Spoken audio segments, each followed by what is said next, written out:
युद्ध कहाँ तक टाला जाए, द्वंद कहाँ तक पाला जाए, तू राणा का वंशज फेंकवाला जा तक जाए। नमस्कार साथियों, स्वागत है आपका अपने ही YouTube channel education 12th class पर। दोस्तों, हम बात करने वाले कक्षा 12 हिंदी साहित्य का, जो हमारी कविता, नाटक व कहानी, पत्रकारिता, पत्रकारिता लेखन, विशेष लेखन और पिक्चर लेखन और अलंकारों के बारे में बात करने वाले हैं। बोर्ड परीक्षा के लिए महत्वपूर्ण प्रश्न रहने वाले हैं। सभी बच्चे वीडियो को लाइक कर दीजिए, वीडियो को लाइक कर दीजिए और चैनल को सब्सक्राइब कर दीजिए, चैनल को सब्सक्राइब कर दीजिए। आपको आज ऐसी क्लास मिलेगी जिसमें सभी पर्सन आपको एज इट इज देखने को मिलेंगे। तो दोस्तों, सभी बच्चे वीडियो को लाइक कर दीजिए और चैनल को शेयर कर दीजिए, चैनल को अपने दोस्तों के पास शेयर कर दीजिए और चैनल को सब्सक्राइब कर लीजिए, जिससे आने वाला नोटिफिकेशन आप तक पहुंच सके। चलिए दोस्तों, चलिए फर्स्ट क्वेश्चन की तरफ बढ़ते हैं। इस प्रश्न को देखकर आप भागना मत दोस्तों, ये एज इट इज आपसे पूछा जाएगा।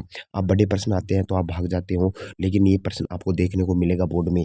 चलिए दोस्तों, चलिए फर्स्ट क्वेश्चन की शुरुआत करते हैं। इस अपचरित दुनिया में गोते लगाने वाले आलोचकों और कवियों को कविता में कैसा लगती है। यानी इस अपचरित दुनिया में गोते लगाने वाले आलोचकों आलोचकों और कवियों को कविता कैसी लगती है। तो आपको लिखना है, आलोचकों और कवियों को कविता जादू और पहेली की जैसी लगती है।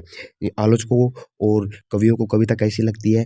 आलोचकों और कवियों को जादू और पहेली की तरह क्या लगती है, कविता लगती है। तो आपको याद रखना है, आपको लिखना है, इस अपचरित दुनिया में गोते लगाने वाले आलोचकों और कवियों को जादू और पहेली की तरह कविता लगती है। चलिए दोस्तों, दूसरा प्रश्न की ओर बात करते हैं हम। दूसरा प्रश्न है कि कविता किस परंपरा रूप से जन्मी है। यानी कविता किस परंपरा रूप में जन्मी है। तो आपको याद रखना है, वाचिक परंपरा के रूप में जन्मी कविता आज लिखित रूप से मौजूद है। यानी वाचिक परंपरा के रूप में जन्मी कविता आज लिखित रूप में मौजूद है। तो आपको आज ये प्रश्न पूछा जा सकता है। चलिए थर्ड नंबर क्वेश्चन की बात करते हैं कि तीसरा क्वेश्चन है, सारी जटिलताओं के बाद सारी जटिलताओं के बावजूद कविता किसके निकट होती है। Very very most question, very very most question. सारी जटिलताओं के बाद कविता किससे निकट होती है। तो आपसे पूछा जाएगा, तो आपको लिखना है कि सारी जटिलताओं के बावजूद कविता हमारी संवेदनाओं के निकट होती है।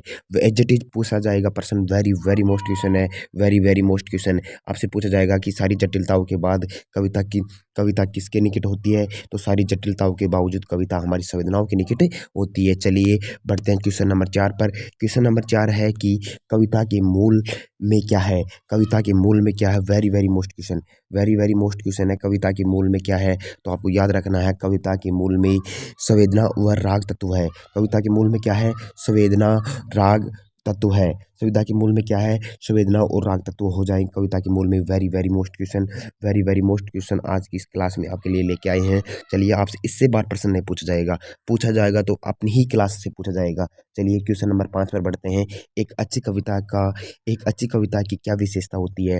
वेरी वेरी मोस्ट क्वेश्चन है ये भी, आप परीक्षा के लिए महत्वपूर्ण प्रश्न है कि एक अच्छी कविता के लिए क्या विशेषता होती है। तो एक अच्छी कविता हमें बार बार पढ़ने जाने के लिए आमंत्रित करती है। एक अच्छी कविता होती है जो हमें बार बार अपनी ओर आकर्षित करती है और हम उसे पढ़ते हैं। तो एक अच्छी कविता हमारे को बार बार पढ़ने के लिए आमंत्रित करती है। तो आपको ऐसे की ऐसे प्रश्न उत्तर लिखना है। चलिए क्वेश्चन नंबर 6 है कि कविता की आग अनजान दुनिया का सबसे पहला उपकरण कौन सा है। सब यानी जिस समय कविता का जन्म भी नहीं हुआ था, अनजान दुनिया का सबसे पहला उपकरण कौन सा हो जाएगा। तो आपको याद रखना है कि कविता की अनजान दुनिया का सबसे पहला उपकरण है शब्द। शब्द के माध्यम से ही तो कविता बनती है। जो शब्द हम बोल रहे हैं, आप सुन रहे हो, वो शब्दों के माध्यम से तो बोल रहे हैं। अगर शब्द नहीं होंगे तो हम बोलेंगे नहीं। तो बोलने के लिए शब्द चाहिए। तो सब कविता की अनजान दुनिया का सबसे पहला उपकरण कौन सा है, शब्द हो जाएगा। वेरी वेरी मोस्ट क्वेश्चन प्रश्न है आपका, वेरी वेरी मोस्ट क्वेश्चन। सभी बच्चे वीडियो को लाइक कर दीजिए, वीडियो को लाइक कर दीजिए, प्लीज चैनल को सब्सक्राइब कर लीजिए, चैनल को सब्सक्राइब कर लीजिए। चलिए बढ़ते क्वेश्चन नंबर 7 पर। क्वेश्चन नंबर 7 है कि कविता की पहली शर्त क्या होती है। कविता की पहली शर्त क्या होती है। तो आपको याद रखना है, कविता की पहली शर्त शब्दों से मेल जोल करना होती है। यानी कविता की पहली शर्त होती है कि शब्दों से मेल जोल करे। मेल जोल करने से क्या होता क्या होगा कि कविता में एक लय और राग उत्पन्न होगा। लय और राग उत्पन्न होने से कविता सुंदर व सजावट और बोलने में आकर्षित लगती है। लय और राग से क्या होता है, शब्दों से कविता आकर्षित लगती है, बोलने में आनंद आता है और एक लय और ताल की तरह काम करती है। चलिए बढ़ते हैं क्वेश्चन नंबर 8 पर। क्वेश्चन नंबर 8 है कि कविता की दुनिया में प्रवेश कैसे किया जा सकता है। कविता की दुनिया में प्रवेश कैसे किया जा सकता है, वेरी वेरी मोस्ट क्वेश्चन। तो आपको लिखना है शब्दों से जोड़कर, यानी शब्दों को जोड़कर हम कविता की दुनिया में प्रवेश कर सकते हैं। शब्दों को मेल जोल तोड़कर उनको एक खाने के रूप में प्रस्तुत करना, कविता के माध्यम से प्रस्तुत करना, इस प्रकार हम कविता की दुनिया में प्रवेश कर सकते हैं शब्दों से जुड़कर। चलिए बढ़ते हैं क्वेश्चन नंबर 9 पर। क्वेश्चन नंबर 9 है कि बच्चों की रचनात्मक आकार कैसे लेने लगती है, यानी बच्चों की रचनात्मक आकार कैसे लेने लगती है कविता। तो आपको याद रखना है, बच्चे है ना वो तुकबंदी के प्रयास से धीरे धीरे बच्चों की रचनात्मक आकार लेने लगती है। यानी बच्चे पहले तुकबंदी के माध्यम से कविता गाते हैं और धीरे धीरे वो कविता के माध्यम से कविता धीरे धीरे अच्छी लगने लगती है। फिर लय और ताल के माध्यम से वो कविता को गाते हैं तो बहुत अच्छी तुकबंदी के माध्यम से धीरे धीरे प्रयास करने से रचनात्मक आकार लेने लगती है। चलिए बढ़ते हैं क्वेश्चन नंबर 10 पर। क्वेश्चन नंबर 10 है कि शब्दों की खेल की क्या विशेषता है। शब्दों की खेल की क्या विशेषता है, वेरी वेरी मोस्ट क्वेश्चन है, very very most question.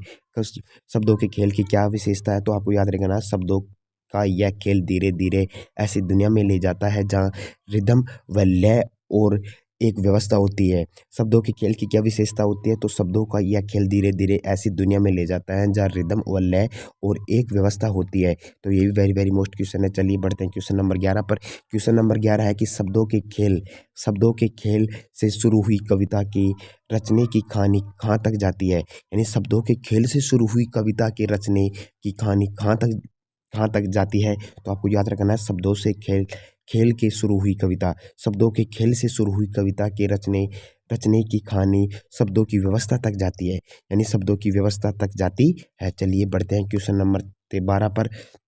Question number 12 है कि कविता को इंद्रियों को पकड़ने में सहायक कौन होते हैं। यानी कविता को पकड़ने के लिए इंद्रियों में सहायक कौन होते हैं, तो बिंब और छंद आंतरिक लय कविता में इंद्रियों को पकड़ने के लिए सहायक होते हैं। आप तो बिंब और छंद याद कर लेना। बिंब और छंद कविता को इंद्रियों से पकड़ने में सहायक होते हैं, बिंब और छंद। ये भी वेरी वेरी मोस्ट क्वेश्चन है, पूछा जाएगा आपसे। चलिए बढ़ते हैं क्वेश्चन नंबर 13 पर। क्वेश्चन नंबर 13 है कि भारी संवेदनाएं मन के स्तर पर किस में बदल जाती है। जो भारी संवेदना है जो मन के स्तर पर किस में बदल जाती है, तो आपको याद रखना भारी संवेदना मन के स्तर पर बिंब में बदल जाती है। किस में बदल जाती है, बिंब में बदल जाती है। चलिए बढ़ते हैं क्वेश्चन नंबर 14 पर। क्वेश्चन नंबर 14 है कि स्मृति चित्र शब्दों के सारे क्या निर्मित करते हैं। स्मृति चित्र शब्दों के सारे क्या निर्मित करते हैं, तो आपको याद रखना स्मृति चित्र ही शब्दों की सारी कविता और बिंब निर्मित करते हैं। क्या करते हैं, स्मृति चित्र ही शब्दों के सारे बिंब व कविता के सारे बिंब निर्मित करते हैं। ये भी वेरी वेरी मोस्ट क्वेश्चन हो जाएगा, पूछा जा सकता है, आपको याद रखना है। चलिए बढ़ते हैं क्वेश्चन नंबर 15 पर। क्वेश्चन नंबर 15 है कि कौन सा कवि प्रभावशाली कविता रचने में समर्थ हो पाता है। जो कौन सा कवि है, जो कवि बनते हैं वो कौन से कवि है जो प्रभावशाली कविता रचने के में समर्थ हो पाते हैं, तो आपको याद रखना मजबूत इंद्रिय पकड़ वाले कवि प्रभावशाली कविता रचने में समर्थ होते हैं।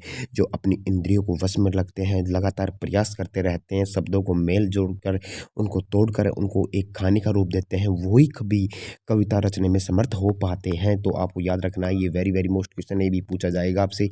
सभी प्रश्न मोस्ट है, आपको देख लो, बस क्लास को आंखों से आगे निकाल लो। हमारे पास टाइम नहीं है, हम लगभग 20 से 25 मिनट में आपकी क्लास समाप्त कर देंगे, 20 से 25 मिनट में। तो आप तो बस वीडियो को लाइक करते चलिए और चैनल को सब्सक्राइब करते चलिए। चलिए क्वेश्चन नंबर 16 पर बढ़ते हैं। सुमित्रा नंदन पंत ने कविता के लिए किस भाषा की आवश्यकता पर बल दिया है। जो सुमित्रा नंदन पंत है उन्हें कविता की भाषा की आवश्यकता पर किस पर बल दिया है, तो आपको याद रखना है सुमित्रा नंदन पंत ने कविता के लिए चित्र भाषा की आवश्यकता पर बल दिया है। किस पर दिया गया, चित्र भाषा पर। सुमित्रा नंदन पंत ने कविता के लिए चित्र भाषा की आवश्यकता पर बल दिया है, यानी चित्रों के माध्यम से बच्चों को आसानी से कविता पढ़ी जा सकती है और चित्रों के माध्यम से समझी जा सकती है। 17 नंबर क्वेश्चन है कि सुमित्रा नंदन पंत ने कविता के लिए चित्र भाषा की आवश्यकता पर क्यों बल दिया। अब बताया गया कि सुमित्रा नंदन पंत ने चित्र भाषा पर ही क्यों ही इतना बल दिया, तो आपको याद रखना है क्योंकि चित्रों या बिंबों का प्रभाव मन पर अधिक पड़ता है। यह चित्र और बिंब का जो मन पर है ना वो अधिक असर पड़ता है। दृश्य बिंब अधिक बोधगम्य होते हैं। जो दृश्य बिंब होते हैं, जो सुंदर चित्र होते हैं, वो अधिक बोधगम्य होते हैं। वो याद करने के लिए एक ईज़ी टू मॉडरेट का सहारा बन जाते हैं, क्योंकि देखी हुई हर चीज़ हमें प्रभावित करती है और देखी हुई चीज़ याद भी हो जाती है। तो ये सुमित्रा नंदन पंत ने बिंबों और चित्रों का इसलिए प्रयोग किया है कि देखी हुई चीज़ ज़्यादा समय तक याद रहती है, वो अधिक बोधगम्य होती है और देखी हुई हर चीज़ हमें हमेशा प्रभावित करती है। चलिए क्वेश्चन बढ़ते हैं 18 पर। क्वेश्चन नंबर 18 है कि कविता की रचना करते समय शुरुआत में कौन से बिंबों की संभावना तलाशनी चाहिए। यानी कविता की रचना करते समय शुरुआत में कौन से बिंबों की संभावना तलाशी होनी चाहिए। तो आपको याद रखना है, दृश्य व श्रव्य बिंबों की तलाशी व संभावना होनी चाहिए। जो दृश्य यानी जिसे देख सके, श्रव्य यानी जिसे सुन सके। आपको याद रखना, दृश्य यानी सुन सके और दर्श सॉरी सर्व यानी सुन सके और दृश्य यानी देख सके। दृश्य किसे बोलते हैं, जिसे देख सके, जैसे नाटक होता है। और सर्वे किसे होते हैं, जो सुन सके। और लेखिक जिसे लिख सके, वो नाटक होता है। आपको लिखना है, जिसे देख सके, सुन सके और लिख सके, वो नाटक का रूप होता है। चलिए बढ़ते हैं क्वेश्चन नंबर 19 पर। क्वेश्चन नंबर 19 है, कविता को किससे पकड़ा जाता है। तो आपको याद रखना, कविता को पांच ज्ञानेंद्रियों रूपी 5 अंगुलियों से पकड़ा जाता है। ये हमारी हाथ की अंगुलियां नहीं है, ये हमारी हाथ की अंगुलियां नहीं, ये ज्ञानेंद्रियों की 5 अंगुलियां है, जो ज्ञानेंद्रियों से माध्यम से कविता को पकड़ा जा सकता है। 5 ज्ञानेंद्रियों के रूप में ही 5 ज्ञानेंद्रियों की अंगुलियों के रूप में कविता को पकड़ा जा सकता है। चलिए बढ़ते हैं क्वेश्चन नंबर 20 पर। क्वेश्चन नंबर 20 है कि कविता का अनिवार्य तत्व क्या है। कविता का अनिवार्य तत्व क्या है। छंद या आंतरिक लय कविता का अनिवार्य तत्व हो जाएगा। छंद व आंतरिक लय कविता का अनिवार्य तत्व हो जाएगा। तो वेरी वेरी मोस्ट क्वेश्चन है ये, आपसे पूछा जाएगा कि कविता का अनिवार्य तत्व कौन सा है। तो छंद या आंतरिक लय कविता का अनिवार्य तत्व हो जाएगा। चलिए बढ़ते हैं क्वेश्चन नंबर 21 पर। क्वेश्चन नंबर 21 है कि मुक्त छंद की कविता लिखने के लिए किसका निर्वाह जरूरी है। मुक्त छंद की कविता लिखने के लिए किसका निर्वाह जरूरी है। तो आपको याद रखना है, मुक्त छंद की कविता लिखने के लिए भी अर्थ व लय का निर्माण जरूरी है। अर्थ व लय का निर्माण जरूरी है। तो आपको ये बीच में एक मोटिवेशन शायरी हो जाए कि युद्ध कहाँ तक टाला जाए, द्वंद कहाँ तक पाला जाए, अरे तू राणा का वंशज फेंक बाला जहाँ तक जाए। दोस्तों अपनी तैयारी में 4 चांद लगा दो, दिन रात पढ़ते रहो, लेकिन हमारा टारगेट है 90 प्लस। तो हमारा टारगेट है कि दुनिया की कोई ताकत नहीं रोकेगी। लगातार तैयारी करते रहेंगे, हार नहीं मानेंगे, लगातार मेहनत व उसी जोश के अंदाज से पढ़ते रहेंगे। तो आप प्लीज़ वीडियो को लाइक कर दीजिए, चैनल को सब्सक्राइब कर दीजिए, हमारे को मोटिवेशन मिलेगा। ऐसी ही धमाकेदार वीडियो आपके सामने लेकर आएंगे। तो दोस्तों बढ़ते हैं क्वेश्चन नंबर 22 पर। आप तो लगातार पढ़ते रहिए, आप निराश मत होइए। आपको याद होता है, मैं भी जानता हूँ, मैं भी स्टूडेंट रहा हूँ, कि जो बच्चा पढ़ता है उसको ऐसा लगता है कि याद नहीं हो रहा है। आपको सब कुछ याद होगा। आप परीक्षा में प्रश्न मिलेगा तो आप उसको प्रश्न को लिखोगे। आप मेरे पर विश्वास रखिए, आपके बड़े भैया पर विश्वास रखिए। चलिए, मैं आपका कोई सर नहीं हूँ, मैं आपकी उम्र का हूँ। तो दोस्तों बस हमारा सपोर्ट बना के रहिए। आप सपोर्ट बना के रखोगे तो हम आपसे ज़्यादा से ज़्यादा क्लासें लाएंगे। चलिए क्वेश्चन नंबर 22 है कि कवि को किसकी पहचान होनी चाहिए। यानी कवि को किसकी पहचान होनी चाहिए। तो आपको याद रखना, कवि को भाषा के संगीत की पहचान होनी चाहिए। कविता को भाषा के संगीत की पहचान होनी चाहिए, तभी तो कविता लिखेगा। कवि को किसकी पहचान होनी चाहिए, कवि को भाषा व संगीत की पहचान होनी चाहिए। चलिए बढ़ते हैं क्वेश्चन नंबर 23 पर। क्वेश्चन नंबर 23 है कि कविता के सारे घटक किसके परिचालित होते हैं। कविता के सारे घटक किसके परिचालित होते हैं। तो आपको याद रखना, कविता के उपयुक्त सारे घटक परिवेश और संदर्भ से परिचालित होते हैं। किससे परिचालित होते हैं, कविता के उपयुक्त सारे घटक परिवेश व संदर्भ से परिचालित होते हैं। चलिए बढ़ते हैं क्वेश्चन नंबर 24 पर। क्वेश्चन नंबर 24 है, कविता की भाषा संरचना बिंब छंदिया किसके इर्द गिर्द घूमते हैं। तो आपको याद रखना है, कविता की भाषा संरचना बिंब छंद सब परिवेश और संदर्भ के इर्द गिर्द घूमते हैं। किसके इर्द गिर्द घूमते हैं, तो बिंब व छंद सब परिवेश संदर्भ के इर्द गिर्द घूमते हैं। वेरी वेरी मोस्ट क्वेश्चन है, वेरी वेरी मोस्ट क्वेश्चन है कि संदर्भ व इर्द गिर्द के सारे घूमते हैं। बिंब और छंद किसके सारे घूमते हैं, संदर्भ के इर्द गिर्द घूमते हैं। चलिए बढ़ते हैं क्वेश्चन नंबर 25 पर। क्वेश्चन नंबर 25 है कि परिवेश के साथ साथ कविता के सभी घटक किसके संचालित होते हैं। परिवेश के साथ साथ कविता के सभी घटक किसके संचालित होते हैं? तो आपको याद रखना, परिवेश के साथ साथ कविता के सभी घटक भाव तत्व से परिचालित होते हैं, भाव तत्व से परिचालित होते हैं।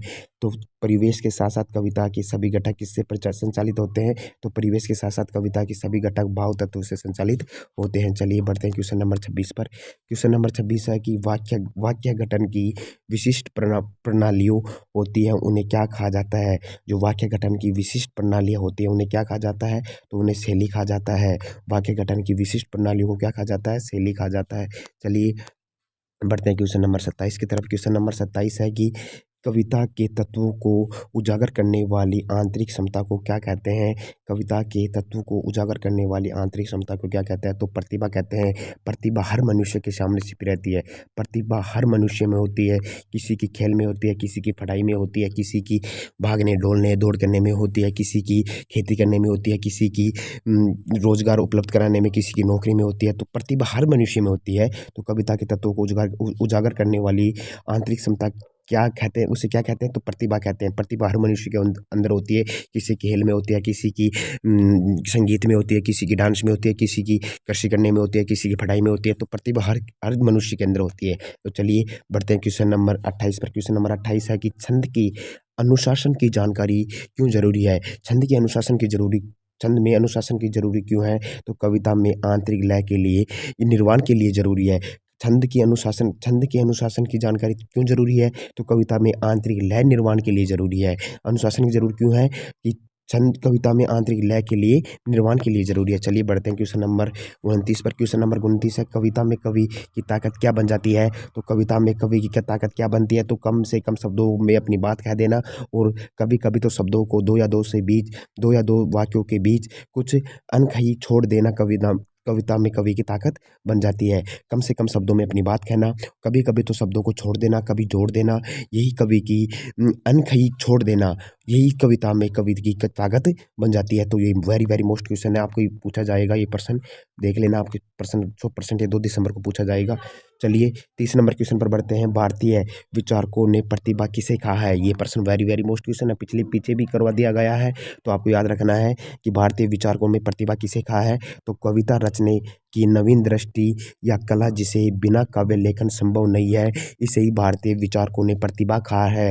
भारतीय विचारकों ने प्रतिभा किसे कहा है? तो कविता रचने की नवीन दृष्टि या कला जिसके बिना काव्य लेखन संभव नहीं है, इसे ही भारतीय विचारकों ने प्रतिभा कहा है। वेरी वेरी मोस्ट क्वेश्चन पूछा जाएगा आपसे। चलिए बढ़ते हैं क्वेश्चन नंबर 31 पर। कविता की भाव संपदा बनती है। कविता की भाव संपदा बनती है, वो कैसे बनती है? ये भी वेरी वेरी मोस्ट क्वेश्चन है। तो आपको याद रखना है, कवि की व्यक्तिक सोच, दृष्टि व दुनिया देखने का नजरिया कविता की भाव संपदा बनती है। कवि किस प्रकार से दुनिया को देखता है, उसका नजरिया क्या होता है, कविता के प्रति उसका भाव संपदा क्या होती है, यही कविता की भाव संपदा होती है। चलिए बढ़ते हैं क्वेश्चन नंबर 32 पर। क्वेश्चन नंबर 32 है, कविता में किसी भी शब्द को हटाकर उसकी जगह उसका पर्याय रख दे तो क्या होगा? यानी कविता में किसी शब्द को हटाकर उसकी जगह कोई दूसरा पर्याय शब्द रख दे तो क्या होगा? तो कविता का अर्थ बदल जाएगा, और अर्थ बदल जाएगा तो हमें पढ़ने में कोई आनंद नहीं आएगा। तो ये वेरी वेरी मोस्ट क्वेश्चन है आपका। चलिए बढ़ते हैं क्वेश्चन नंबर 33 पर। क्वेश्चन नंबर 33 है, कविता में किस उपकरण की मदद नहीं ली जा सकती? तो ये भी वेरी मोस्ट क्वेश्चन है। कविता में किस उपकरण की मदद नहीं ली जा सकती? तो कविता में किसी बाहरी उपकरण की मदद नहीं ली जा सकती। यानी जो बाहरी उपकरण की मदद नहीं ली जा सकती, हमें अंदर के शब्दों को मेल जोल कर सब कविता लिखनी होती है, तो बाहरी उपकरण की कोई मदद नहीं ली ना। तो किसी भी कोई डिजिटल की मदद भी नहीं ली जा सकती, डिजिटल एजुकेशन की। तो कविता में बाहरी उपकरण की मदद नहीं ली जा सकती। तो आपको याद ये प्रश्न आएगा, कविता में किस उपकरण की मदद नहीं ली जा सकती? तो आपको लिखना है, कविता में किसी बाहरी उपकरण की मदद नहीं ली जा सकती। चलिए बढ़ते हैं क्वेश्चन नंबर 34 पर। क्वेश्चन नंबर 34 है, सॉरी क्वेश्चन नंबर 34 है, एक सेकेंड।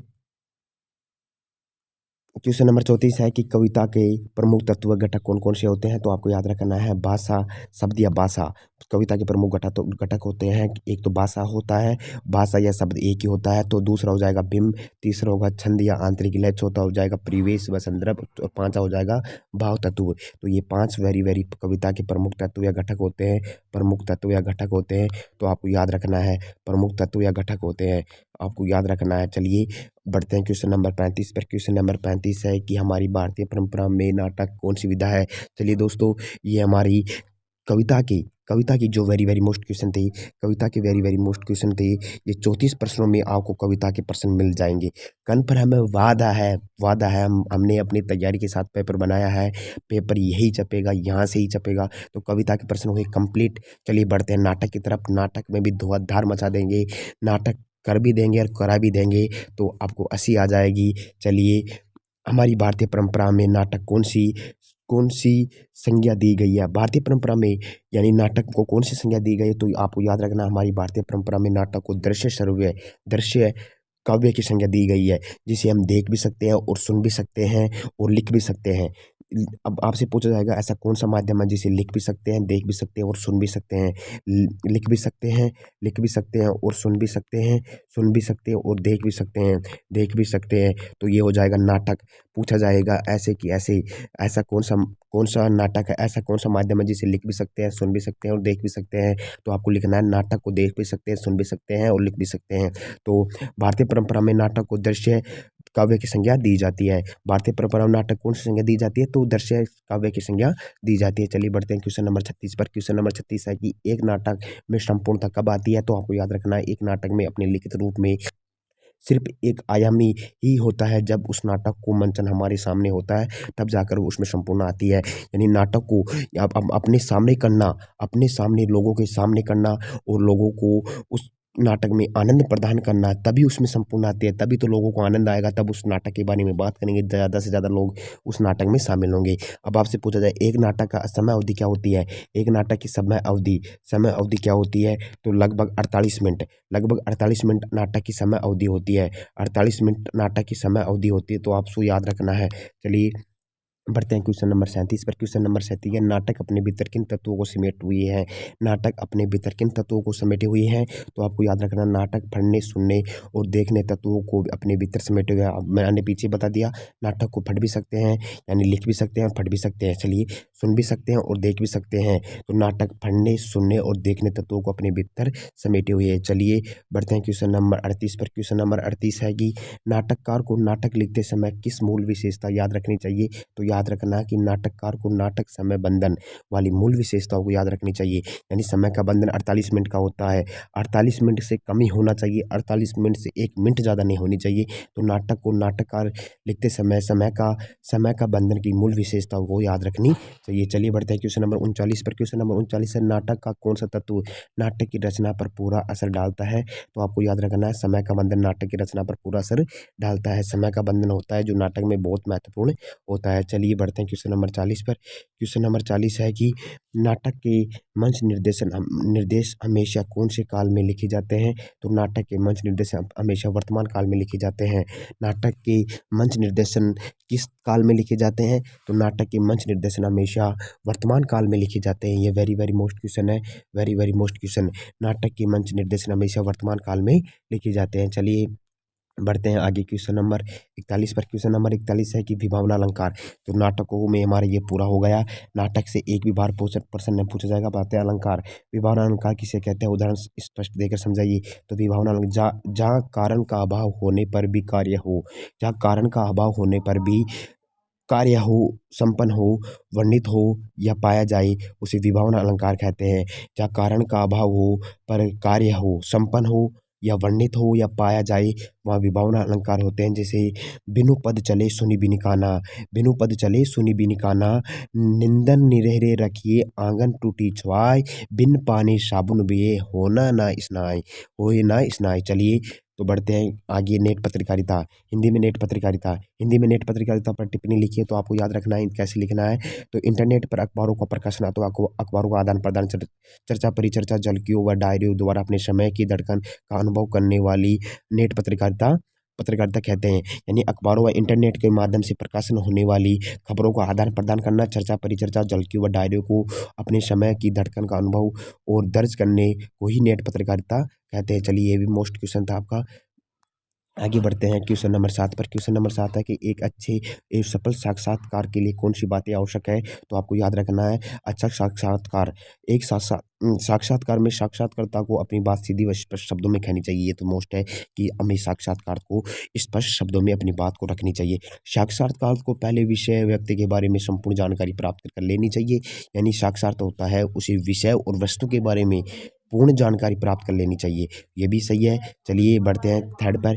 थर्ड है कि थर्ड नंबर का पॉइंट है कि साक्षात देने वाले को आत्मविश्वास के साथ सभी प्रश्नों का उत्तर विषय पर आधारित विशेषता के साथ देना चाहिए। जो भी प्रश्न पूछेगा उसका उत्तर आत्मविश्वास व विशेषता के साथ देना चाहिए। चलिए बढ़ते हैं क्वेश्चन नंबर 2 पर। क्वेश्चन नंबर 2 है कि खाने में स्वाद योजना कैसी होनी चाहिए? स्पष्ट कीजिए। यानी जो खानी होती है उसमें स्वाद यानी स्वाद वार्तालाप की योजना कैसी होनी चाहिए? तो आपको याद रखना खाने में स्वाद की योजना सहज व सरल होनी चाहिए। खाने में स्वाद की योजना सरल व सहज होनी चाहिए। स्वाद योजना स्वाभाविक होनी चाहिए। स्वाद योजना में पात्रानुकाल होनी चाहिए। स्वाद योजना विषय विषयानुकूल होनी चाहिए। यानी स्वाद योजना होनी चाहिए सरल व सहज होनी चाहिए और स्वाद योजना स्वाभाविक होनी चाहिए और स्वाद योजना पात्रानुकूल होनी चाहिए। स्वाद योजना विषयानुकूल होनी चाहिए। स्वाद योजना रोचक होनी चाहिए और स्वाद योजना संक्षिप्त होनी चाहिए। चलिए बढ़ते हैं आगे। खाने के प्रमुख तत्व कौन-कौन से होते हैं? खाने के प्रमुख तत्व कौन-कौन से होते हैं? तो आपको याद रखना खाने खाने के प्रमुख तत्व एक तो खतानक अथवा कथा वस्तु हो जाएगा, एक पात्र योजना अथवा चरित्र चित्रण हो जाएगा, एक स्वादे योजना अथवा कथोपतन हो जाएगा, एक देश काल और वातावरण हो जाएगा, एक उद्देश्य हो जाएगा। एक उद्देश्य हो जाएगा और छठा हो जाएगा भाषा शैली। चलिए ये भी मोस्ट क्वेश्चन था आपका। आगे बढ़ते हैं आगे बढ़ते हैं। 1-2 प्रश्न और बचा हुआ आपका। सीरीज कंप्लीट होने वाली है। खाने का केंद्रीय बिंदु कथानक होता है, स्पष्ट कीजिए। वेरी वेरी मोस्ट क्वेश्चन है। खाने खाने का केंद्रीय बिंदु कथानक होता है। अब आपसे पूछा जाएगा खाने का केंद्रीय बिंदु क्या होता है? तो आपको याद रखना कथानक होता है।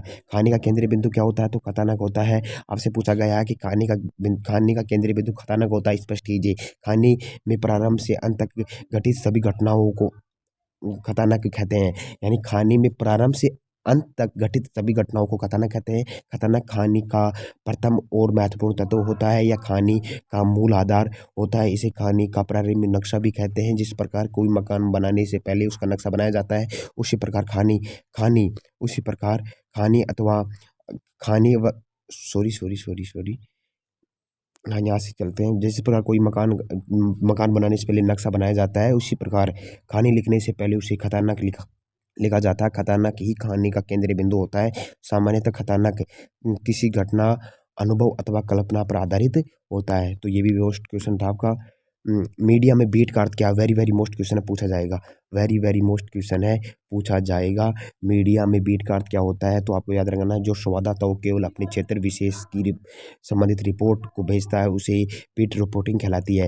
या बीट मीडिया का अर्थ क्या होता है? यानी जो संवाददाता अपने क्षेत्र एरिया के आसपास की संबंधित रिपोर्ट व सूचना भेजता है कि आज अपने क्षेत्र में क्या हुआ क्या ना हुआ, कोई लड़ाई दंगा हुआ, कोई एक्सीडेंट हुआ, कोई बच्चा नौकरी में लगा, कोई आईएएस बना, तो वो न्यूज बीट मीडिया तक पहुंचाना, उस रिपोर्ट को बीट मीडिया तक पहुंचाना ही बीट रिपोर्टिंग कहलाता है। आपको सरल व सहज शब्दों में समझा दिया गया है। जो संवाददाता केवल अपने क्षेत्र विशेष के संबंधित रिपोर्ट भेजता है उसे बीट रिपोर्टिंग कहते हैं। चलिए बढ़ते हैं क्वेश्चन नंबर 2 पर। विशेष लेखन की भाषा शैली की विवेचना कीजिए। तो आपको याद रहे इसमें तकनीकी शब्दावली का प्रयोग करना चाहिए। विशेष लेखन भाषा शैली सरल व सहज होनी चाहिए और विशेष लेखन में सामान्य लेखन से अलग विशेष भाषा शैली का प्रयोग करना चाहिए। चलिए बढ़ते हैं आगे क्वेश्चन नंबर 3 पर। विशेष लेखन की किन्हीं दो क्षेत्रों का वर्णन कीजिए। तो आपको एक तो स्वास्थ्य लिख देना, एक खेल। स्वास्थ्य और खेल विशेष लेखन से किन्हीं दो प्रमुख जो इनका वर्णन करना है, एक तो स्वास्थ्य हो जाएगा और खेल। विशेष लेखन के प्रमुख दो क्षेत्र होते हैं, स्वास्थ्य और खेल। चलिए बढ़ते हैं आगे क्वेश्चन नंबर 4 पर। क्वेश्चन नंबर 4 है विशेष लेखन से क्या तात्पर्य है या क्यों लिखा जाता है? तो मोस्ट क्वेश्चन है, वेरी वेरी मोस्ट क्वेश्चन। ये विशेष लेखन से क्या तात्पर्य है और ये क्यों लिखा जाता है? तो किसी भी सामान्य विषय से हटकर विशेष विषयों पर लिखे गए लेखकों को विशेष लेखन कहा जाता है। और ये क्यों लिखा जाता है? ये सामान्य से हटकर यानी विशेष यानी जो काम कर रहा है, जो बंदा काम कर रहा है, अगर उससे भी धुआंधार कोई मनुष्य काम कर रहा है तो सामान्य, ये तो सामान्य हो गया। और इस सामान्य हटकर विभिन्न लेखकों से लिखा गया लेखन विशेष लेखन, यानी फिर ये इस पर लिखेगा, इसे ही विशेष लेखन कहते हैं। चलिए बढ़ते हैं आगे आपके काव्य गुण स्टार्ट हो जाते हैं। तो आज की क्लास में इतना ही। आपकी क्लास में इस क्लास में आपको लगभग 55 क्वेश्चन करवाए गए हैं। 55 क्वेश्चन में लगभग मानो आपसे कहानी, नाटक और बीट मीडिया और पिक्चर लेकर में इससे बाहर क्वेश्चन नहीं जाएगा। इससे बाहर क्वेश्चन डेफिनेटली नहीं जाएगा। तो आपको कैसी लगी ये क्लास, ये कमेंट बॉक्स में पिन करना और प्लीज़ वीडियो को लाइक कर देना और चैनल को सब्सक्राइब कर देना। एक वीडियो में बनाने में लगभग 2 दिन लग जाते हैं। पहले इसको पीडीएफ तैयार करना, पीडीएफ करने के बाद रिकॉर्डेड करना, रिकॉर्ड कर या यूट्यूब पर डालना, दोस्तों बहुत टाइम लगता है। तो आप प्लीज़ सपोर्ट कीजिए, support me my channel education 12th class by Surendra sir. ठीक है दोस्तों, तब तक के लिए जय हिंद, जय भारत। सभी दोस्तों को धन्यवाद। राम राम साहब।